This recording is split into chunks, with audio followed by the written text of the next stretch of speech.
नमस्कार, हमारा झारखंड पे आप सभी का स्वागत है। इस वीडियो में हम लोग कवर करेंगे 6 अगस्त 2022 के महत्वपूर्ण झारखंड करंट अफेयर्स और इसी में वीडियो में देखेंगे राष्ट्रीय और अंतर्राष्ट्रीय घटनाओं को। तो चलिए आज के सेशन को स्टार्ट करते हैं। आज का पहला सवाल आपके स्क्रीन पे है।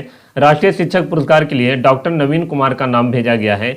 ये झारखंड के कौन सा जिला के रहने वाले हैं? तो इसका सही आंसर ऑप्शन नंबर ए हो जाएगा, गोड्डा का। डॉक्टर नवीन कुमार के बारे में बता दूं कि ये 2012 से स्कूल में पढ़ा रहे हैं वहाँ पे, और 2015 ईस्वी में अगर बात किया जाए तो ये प्रधानाचार्य बन जाते हैं, यानी प्रिंसिपल बन जाते हैं। वो स्कूल का नाम क्या है? तो सुंदर पहाड़ी +2 स्कूल है, जहाँ की ये वर्तमान में प्रिंसिपल है। और आप अगर छठा, सातवां और आठवां का अगर जाके हिंदी का किताब देखिएगा तो वहाँ पे एक हिंदी का किताब है जिसका नाम है भाषा मंजरी। तो भाषा मंजरी जो किताब है इन्हीं के द्वारा लिखा गया है, और इनका नाम जो है राष्ट्रीय शिक्षक पुरस्कार के लिए भेजा गया है, जो गोड्डा में जिला शिक्षा पदाधिकारी की जो है वह उनके द्वारा इनका नाम को सजेस्ट किया गया है। तो देखते हैं आगे क्या हो पाता है। और ये जो अवार्ड दिया जाता है कब दिया जाता है? तो शिक्षक दिवस के अवसर पर दिया जाता है हर वर्ष।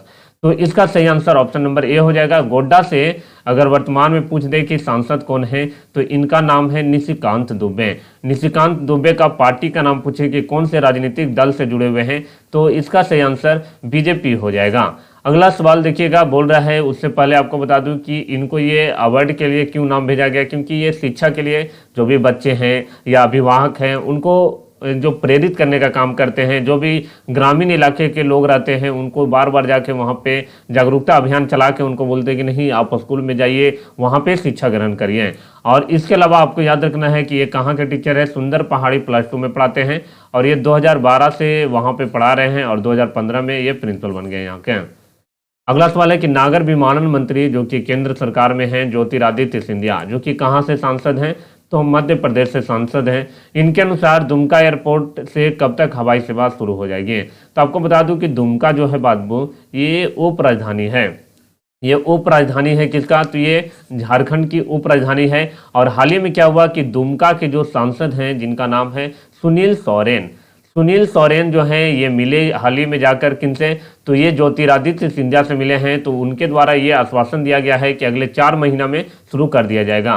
तो ये कब हो जाएगा? ऑप्शन नंबर बी हो जाएगा, दिसंबर 2022 हो जाएगा। आपको बता दूं कि इससे पहले वर्तमान में अगर बात की जाए रांची एयरपोर्ट संचालित किया जा रहा है। देवघर एयरपोर्ट से विमान जो सेवा शुरू है, रांची देवघर। अभी हाल ही में एक एयरपोर्ट यहाँ पे बना है जो कि इसको फिट भी घोषित कर दिया गया, बोकारो। तो बोकारो जल्द ही शुरू होने वाला है। इसके अलावा जब ज्योतिरादित्य सिंधिया के द्वारा बोला गया कि हाल ही में दुमका को तो शुरू किया जाएगा, इसके अलावा जो है आपका एक जमशेदपुर है। तो 5 एयरपोर्ट हो जाएंगे। जमशेदपुर को भी बात किया जा रहा है कि जल्द ही इसको शुरू कर दिया जाएगा यहाँ से हवाई सेवा। अगर दुमका से अगर बात किया जाए, दुमका से कहाँ तक जाएगा? अगर यहाँ पे अगर शुरुआती में देखा जाए तो दुमका से कोलकाता के लिए फ्लाइट वगैरह, जैसे कोई भी महानगर, जैसे बेंगलुरु जाना है, मुंबई जाना है, तो यहाँ तक के लिए, नई दिल्ली जाना है तो यहाँ फ्लाइट की व्यवस्था किया जाएगा। अगला सवाल 3 नंबर, झारखंड राज्य में सुखाड़ की आशंका को लेकर राज्य भर के विभिन्न जिलों में कृषि विभाग के द्वारा किसान जागरूकता अभियान चलाया जा रहा है। इसका नाम क्या है? तो इसका नाम है कृषि गोष्ठी व कृषि पाठशाला। कृषि गोष्ठी व कृषि पाठशाला। और आपको अभी पूछेगा कि बताइए कृषि मंत्री यहाँ पे कौन है झारखंड सरकार में? तो इनका नाम है बादल पत्रलेख। बादल पत्रलेख जो कि अभी कृषि मंत्रालय के मंत्री हैं। इसके अलावा पशुपालन मंत्री हैं, सहकारिता मामलों के मंत्री हैं। पूछेंगे कि ये कहाँ से विधायक हैं? तो जरमुंडी से विधायक हैं। और ये कौन सा जिला के तहत आता है? तो दुमका जिला के तहत आता है। ये आपको पता होना चाहिए। और यहाँ पर देख सकते हैं कि आप लोगों के लिए अगर पूछेगा कि जो कृषि संबंधित गोष्ठी का आयोजन किया जा रहा है, इसमें है क्या? तो इसमें वैकल्पिक खेती जो है उसको बढ़ावा देने की बात किया जा रहा है। और इसके अलावा वहाँ पे चर्चा किया जा रहा है कि कम समय में कैसे ज़्यादा से ज़्यादा उपज वाले बीज की बुआई किया जाए। यहाँ पे ब्लॉकचेन टेक्नोलॉजी के माध्यम से फसलों को बीज उपलब्ध कराने पे बड़ी जोर दिया जा रहा है। इसके अलावा हाल ही में मानसून सत्र चल रहा था बाबू यहाँ पे विधानसभा में, तो बादल पत्रलेख के द्वारा बोला गया कि अगर राज्य में अगर सुखाड़ की स्थिति आता है तो जो भी वयस्क लोग होंगे यानी एडल्ट होंगे उनको 60 रुपया प्रतिदिन और बच्चों को 45 रुपया प्रतिदिन हिसाब से उनको अनुदान दिया जाएगा। इसके अलावा अगर अकाल घोषित हो जाता है, यहाँ पे सुखाड़ जैसी स्थिति बनती है, तो अगर कोई जानवर की अगर मृत्यु हो जाता है तो उसकी भी क्षतिपूर्ति राज्य सरकार के द्वारा किया जाएगा। अगर बकरी की मौत होती है तो 3000 रुपया दिया जाएगा और गाय भैंस की मौत पर 30,000 रुपया दिया जाएगा। तो ये बोला गया है, अभी देखते हैं इस पर क्या होता है। ये इम्प्लीमेंट नहीं हुआ है, ऐसा कहा गया है केवल। अगला है 4 नंबर, रांची के सुकुरहुट्टू में बहुप्रतीक्षित ट्रांसपोर्ट नगर का निर्माण शुरू हो गया है। इसमें कुल कितना लागत आएगा? तो इसमें लगभग में आपको याद रखना है 113 करोड़ रुपए आएगा। तो ऑप्शन नंबर ए हो जाएगा, जिससे बहुत सारे फायदा देखने को मिलेगा। हादसा वगैरह जो होता है वो घटेगा, जाम वगैरह जो रहता है वो जाम से भी आपको मुक्ति मिलेगा। आपको बता दूं कि ये कितना एकड़ में बन रहा है, तो याद रखिएगा 40.68। आपको लगभग में याद रखना है 40 एकड़ में बन रहा है यहाँ पे। और ऐसा है कि यहाँ पे 424 वाहन एक जगह पार्किंग हो सकेंगे। तो आप सोच सकते हैं कि कितना बड़ा होगा ये। और ऐसा बोला जा रहा है कि अगले 2 सालों में ये पूरी तरह से बनकर तैयार हो जाएगा। अगला सवाल है, गुजरात में 27 सितंबर से लेकर 10 अक्टूबर तक आयोजित होने वाले 36वें नेशनल गेम्स में झारखंड के कितने बॉक्सर हिस्सा लेंगे?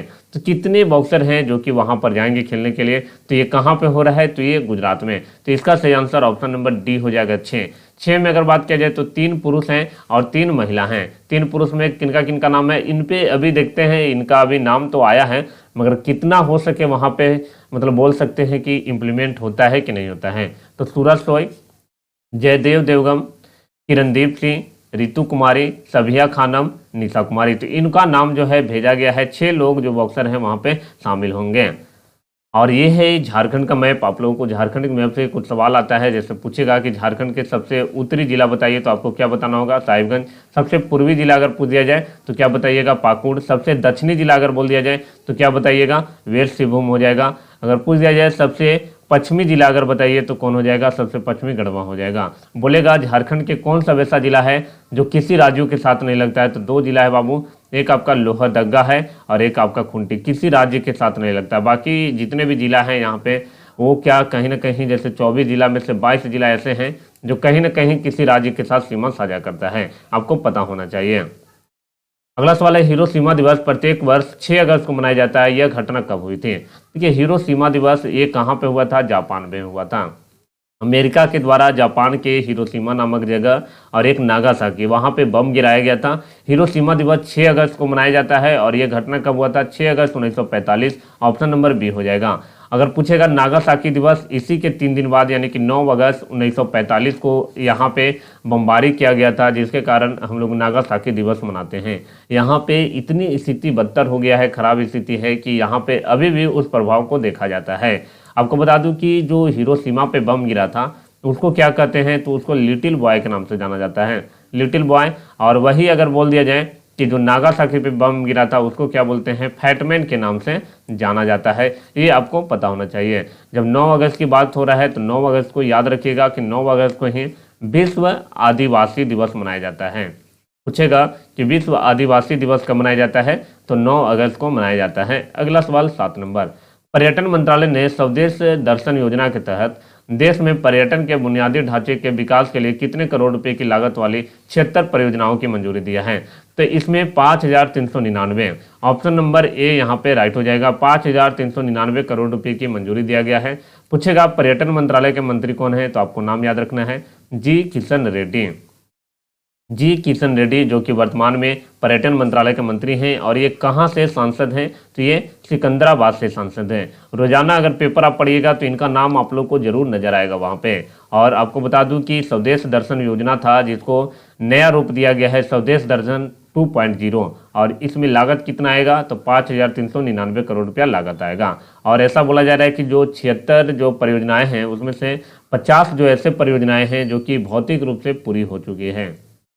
अगला सवाल है 8 नंबर, चिराग योजना किस राज्य सरकार की योजना है? पहले तो चिराग का फुल फॉर्म आपको याद रखना होगा, chief minister equal education relief assistant and grant scheme. इसमें होता क्या है कि अगर कोई भी बच्चा है जो सरकारी स्कूल में पढ़ रहा है तो उनको निजी स्कूल में भेजा जाएगा। वैसे बच्चे जिनके परिवार का जो इनकम है 1,80,000 से कम होना चाहिए। 1,80,000 से अगर कम रहता है तो वैसे बच्चों को प्राइवेट स्कूल में भेजा जाएगा। तो ये कहीं ना कहीं ये योजना सरासर गलत भी है, क्योंकि अब बताइए यहाँ तो निजी स्कूलों को बढ़ावा दिया जा रहा है, अब सरकारी स्कूल में वैसा इंप्लीमेंट कीजिए। क्यों आखिर सरकारी स्कूल वैसा नहीं है? तो ये थोड़ा सा गलत योजना है। इस तरह का योजना लाने से क्या होता है कि निजी स्कूल जो चलाते हैं उनका जो है थोड़ा सा पलड़ा ज़्यादा भारी होता है। तो चिराग योजना जो है हरियाणा सरकार के द्वारा, तो ऑप्शन नंबर सी यहाँ पे राइट हो जाएगा। हरियाणा के मुख्यमंत्री पूछ दिया जाए तो मनोहर लाल खट्टर हो जाएंगे, मनोहर लाल खट्टर। वहीं बिहार के मुख्यमंत्री नीतीश कुमार हो जाएंगे, झारखंड का हेमंत सोरेन हो जाएंगे।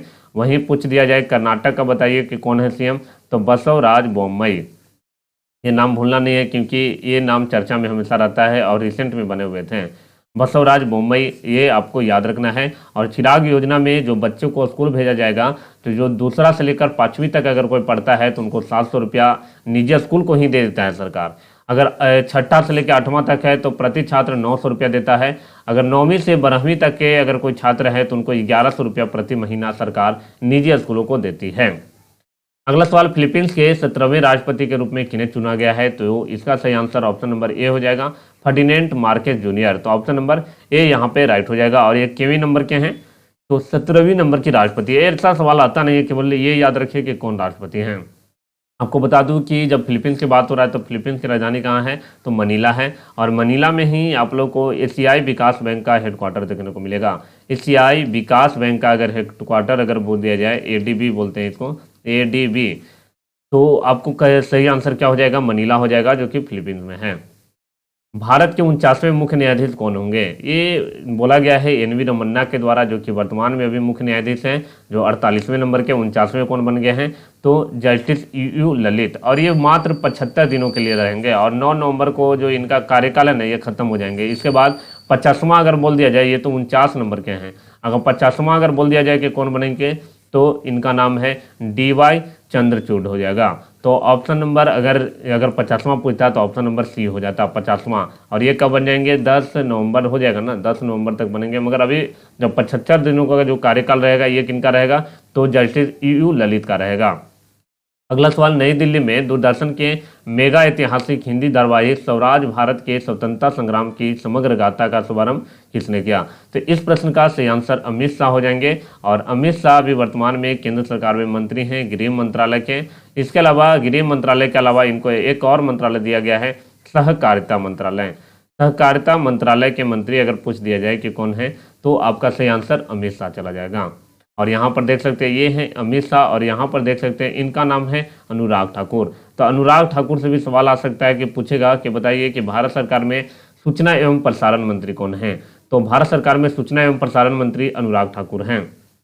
अगला नाम आता है 12 नंबर, मिथिलेश चतुर्वेदी का हाल ही में निधन हो गया। ये किस क्षेत्र से संबंधित है? तो मिथिलेश चतुर्वेदी की अगर बात किया जाए तो आपका सही आंसर क्या चला जाएगा? अभिनेता हो जाएंगे। अगर आप कोई मिल गया मूवी देखे होंगे तो जो ऋतिक रोशन थे, उनका जो कंप्यूटर का टीचर थे, तो वही बने थे मिथिलेश चतुर्वेदी।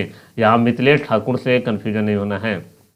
मिथिलेश ठाकुर जो कि आपको बताना है ये कमेंट सेक्शन में कि बताइए कि मिथिलेश ठाकुर का नाम आप लोगों को हम बहुत बार बताए हुए हैं कि ये झारखंड से संबंधित हैं, तो आपको बताना है कि ये क्या है, मिथिलेश ठाकुर। अगला सवाल 13 नंबर, जम्मू और कश्मीर के उपराज्यपाल कौन हैं जिन्होंने श्रीनगर में बख्शिया स्टेडियम का उद्घाटन किया? तो बख्शिया स्टेडियम का उद्घाटन मनोज सिन्हा के द्वारा किया गया, और जो कि जम्मू कश्मीर के उपराज्यपाल हैं।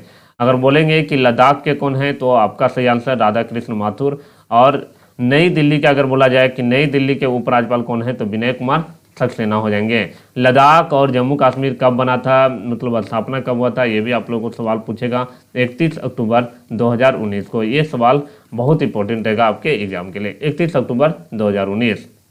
अगला है विश्व एथलेटिक्स अंडर 20 चैंपियनशिप में रूपल चौधरी ने महिलाओं के 400 मीटर रेस में भारत के लिए कौन सा पदक दिलाया? तो आपको बता दूं कि ये 1 से लेकर 6 अगस्त तक हुआ, ये समाप्त हो गया है। और ये 1 से लेकर 6 अगस्त। और आपको एक और चीज़ जान लीजिए, कहाँ पे हुआ? तो कोलंबिया में हुआ। और कोलंबिया में कहाँ पे? तो एक जगह तक कैली में हुआ है, कैली में। तो ये विश्व एथलेटिक्स अंडर 20 चैंपियनशिप में रूपल चौधरी की अगर बात किया जाए तो कांस्य पदक जीता। तो 40 नंबर का ऑप्शन नंबर सी यहाँ पे राइट हो जाएगा। अगला सवाल है कि राष्ट्रमंडल खेल 2022 में अंशु मलिक कुश्ती में कौन सा पदक जीता? तो अंशु मलिक देख सकते हैं यहाँ पे रेसलिंग में 57 केजी भार में, आपको पता होना चाहिए 57 केजी वर्ग में खेले थे। और रेसलिंग यानी कि कुश्ती से संबंधित, देखिए एक भारोत्तोलन होता है, एक कुश्ती होता है, तो दोनों में अंतर होता है। ये silver medal, option number B यहाँ पे राइट हो जाएगा। हम इसी वीडियो में राष्ट्रमंडल खेल को भी यहाँ पे सम्मिलित कर रहे हैं ताकि आपको बाद में जाके बर्डन ना हो। अगला सवाल, राष्ट्रमंडल खेल 2022 में बजरंग पुनिया कुश्ती में कौन सा पदक जीता? तो एक तो पहला नाम याद रखना है इनका, बजरंग पुनिया कौन सा खेल से संबंधित? कुश्ती से। तो कौन सा मेडल जीता? तो इनके द्वारा स्वर्ण पदक। ये सवाल VVI सवाल रहेगा आपके एग्जाम के लिए। अगला सवाल, राष्ट्रमंडल खेल 2022 में साक्षी मलिक कुश्ती में कौन सा पदक जीते हैं? तो साक्षी मलिक कुश्ती खेल से संबंधित हैं और महिला वर्ग में 62 केजी वर्ग में अगर जीते हैं तो गोल्ड मेडल, स्वर्ण पदक। ये भी आपका VVI सवाल है। तो कुछ ऐसे सवाल हैं जो आपको पता होना चाहिए, वो एग्जाम के पर्पज से बहुत इंपॉर्टेंट हो जाता है। 18 नंबर, राष्ट्रमंडल खेल 2022 में दीपक पुनिया कुश्ती में कौन सा पदक जीता? तो दीपक पुनिया की अगर बात किया जाए, इनके द्वारा भी गोल्ड जीता गया है। और कितना वर्ग में खेले, कितना केजी वर्ग में खेले? तो 86 केजी भार में खेले थे। 86 केजी ये सब आता नहीं है, केवल इतना याद रखिए कि दीपक पुनिया कौन सा खेल से संबंधित है और कौन सा मेडल जीता, तो स्वर्ण पदक जीते हैं। 19 नंबर सवाल है, कॉमनवेल्थ गेम्स 2022 कुश्ती 68 केजी महिला वर्ग में दिव्या काकरन ने कौन सा पदक जीता? यहाँ पर देख सकते हैं, ये है दिव्या काकरन और ये कांस्य पदक जीते। तो ऑप्शन नंबर सी यहाँ पे राइट हो जाएगा। अगला सवाल, राष्ट्रमंडल खेल 2022 में मोहित गिरवाल कुश्ती में कौन सा पदक जीता? तो ये 125 केजी जो वर्ग भार होता है उसमें खेले थे और ये कुश्ती से संबंधित हैं और ब्रॉन्ज मेडल। तो जो कल का दिन रहा था वो उसमें हम लोग ढेर सारे जो मेडल आए वो कच्ची में आया था, 6 मेडल आया था, 6 का 6 मेडल कुश्ती में लाए हैं। तो एक हम लोग के लिए सबसे बेटर दिन के रूप में आया। ये पिछला आंकड़ा है जो आप लोग को हम प्रोवाइड करते आए हैं कि पहले हम लोग 20 मेडल जीत चुके हैं, भारोत्तोलन में सबसे ज़्यादा 10 मेडल जीते हुए अभी तक हम लोग। तो यहाँ पे सबका नाम दिया हुआ है बाबू, इसको स्क्रीनशॉट ले लीजिएगा और इसको कॉपी में नोट डाउन करिए। ये नहीं भी याद रहेगा तो चलेगा कि कितना केजी भार में जीते हैं, तो वो नहीं आपसे पूछेगा। केवल याद रखिएगा कि जैसे संकेत सरकर कौन सा खेल से संबंधित है, तो भारोत्तोलन कौन सा मेडल जीते, तो इनके द्वारा जो है सिल्वर मेडल जीता गया। इतना याद रखिए बस, और कुछ नहीं आपको याद करना है। अब ज़्यादातर जो है ना ये सवाल जो है आपका स्टैटिक का सवाल भी बन जाता है, क्योंकि ये इंडिया लेवल का जो खिलाड़ी हैं उनका खेल आपको पता होना चाहिए। और ये कल का है जो आंकड़ा, जो अंशु मिलक जो कि सिल्वर मेडल जीते कुश्ती से संबंधित। बजरंग पुनिया की अगर बात की जाए, गोल्ड मेडल जीते कुश्ती से संबंधित। आप देख सकते हैं जो 6 का 6 मेडल आया कुश्ती में आया। साक्षी मलिक जो कि गोल्ड मेडल जीते कुश्ती में। दीपक पुनिया की अगर बात किया जाए, गोल्ड मेडल कुश्ती में। तो कल 3 को जो है ना गोल्ड आया था, पीतल का जगह यहाँ पे कांस्य कर लेना आप लोग को। कांस्य मेडल आया, दिव्या काकरन इनका नाम है, दिव्या काकरन। तो दिव्या काकरन के द्वारा कुश्ती में यहाँ पे मोहित गिरवाल के द्वारा इनका भी कांस्य में। तो कल अगर बात किया जाए तो 3 आपका सिल्वर आया, 3 यहाँ पे गोल्ड आ गया, 3 गोल्ड, 1 आपका सिल्वर आ गया और यहाँ पे 2 ब्रॉन्ज आया था। तो 3 और 2 5 1 6 आ गया टोटल। और यहाँ पे पदक तालिका की अगर बात किया जाए, भारत पहले था 7 पदक तालिका में, हम पिछले वीडियो में 7 बताए थे, अब भारत पहुँच गया है 5 पे। हम उम्मीद करेंगे कम से कम कुछ रहे, टॉप 3 में हम लोग बने रहें, क्योंकि पिछला साल हम लोग टॉप 3 में बने हुए थे। इस वर्ष भी हम लोग उम्मीद करेंगे कि हम लोग टॉप 3 में बने रहें। अभी भारत ने कुल 26 मेडल जीता हुआ है, इसमें 9 आपका गोल्ड है, 8 आपका यहाँ पर देख सकते हैं कि यहाँ पे सिल्वर है और 9 यहाँ पे ब्रॉन्ज मेडल हैं। तो ये आपको पता होना चाहिए। धीरे धीरे अगर पढ़िएगा तो उस समय बर्थडे नहीं लगेगा। और ये फोटो के माध्यम से आप लोग को बताए हुए थे, गोल्ड मेडल में आपका मीराबाई चानू, जरेमिला लिनुंगा, अंचिता सुल्ली, और ये सब पीडीएफ में आप लोग को दिया हुआ है। जाके पीडीएफ को डाउनलोड करने के लिए टेलीग्राम चैनल को ज्वाइन करिए, जाइएगा टेलीग्राम में, वहाँ पे सर्च करिएगा हमारा झारखंड, वहाँ पे मिल जाएगा। और सभी पिक्चर के माध्यम से आप लोग को विजुअलाइज जो बोला जाए ना कि एकदम ऑथेंटिक कंटेंट के साथ प्रोवाइड किया गया है। तो इसको पीडीएफ को आप लोग डाउनलोड कर लेना है। यहाँ पे ब्रॉन्ज मेडल को एक जगह सजा दिया गया है, सिल्वर मेडल को एक जगह सजा दिया गया है, ताकि आप लोग को दिक्कत ना हो। कल का सवाल था कि जो ये पिक्चर में देख रहे हैं ये है 16 भुजी मंदिर। इसको 16 भुजी मंदिर या देवड़ी मंदिर के नाम से जाना जाता है। तो आपसे सवाल पूछेगा कि देवड़ी मंदिर कहाँ है, तो ये रांची में स्थित है। ये सवाल था कल का। आज का सवाल आपका कमेंट सेक्शन में बताना है। बहुत सारे लोग नहीं बता पाते हैं, तो क्यों, क्या दिक्कत है आप लोग को, आखिर कमेंट सेक्शन में बताइएगा तो कम से कम वहाँ पे आंसर भी तो देख लीजिएगा। ये जो डैम नज़र आ रहा है ये है मसानजोर डैम, जहाँ पे पर्यटकों के लिए या पिकनिक स्पॉट के रूप में ये जाना जाता है। तो आपको बताना है कि मसानजोर डैम जो है झारखंड के कौन सा जिला में स्थित है। अगर इससे संबंधित अगर कुछ जानते हैं तो आप लोग जरूर बताइए। यहाँ पे इरिगेशन को लेकर यानी कि सिंचाई के लिए ये जाना जाता है, बहुत अच्छा है, यहाँ पे व्यवस्था किया जाता है। तो आप लोग मसानजोर डैम के बारे में आपको बताना है और ये झारखंड के कौन सा जिला में स्थित है। तो ये था आज का सेशन कैसा लगता है आप लोग जरूर कमेंट सेक्शन में बताइए। आज का कमेंट का टारगेट है कम से कम 50 कमेंट होना चाहिए इस वीडियो पे। मिलते हैं अगले वीडियो पे। और आप लोग के लिए एक और इन्फॉर्मेशन है कि जल्द ही हम लाइव आने वाले हैं, तो जल्द ही लाइव आने वाला है। आप लोग बताइए कि आप लोगों को कमेंट सेक्शन में बताना है कि लाइव का टाइमिंग क्या होना चाहिए। लाइव का टाइमिंग बताइए जल्दी से, हम 10 अगस्त से हो सके तो हम लाइव आ जाएंगे। तो लाइव सेशन चलेगा आप लोग को 10 तारीख से। तो आपको बताना है कि आप लोगों को ये कमेंट सेक्शन में बताना है कि लाइव का टाइमिंग क्या रखा जाए। मिलते हैं अगले वीडियो में, तब तक देखते रहिए हमारा झारखंड।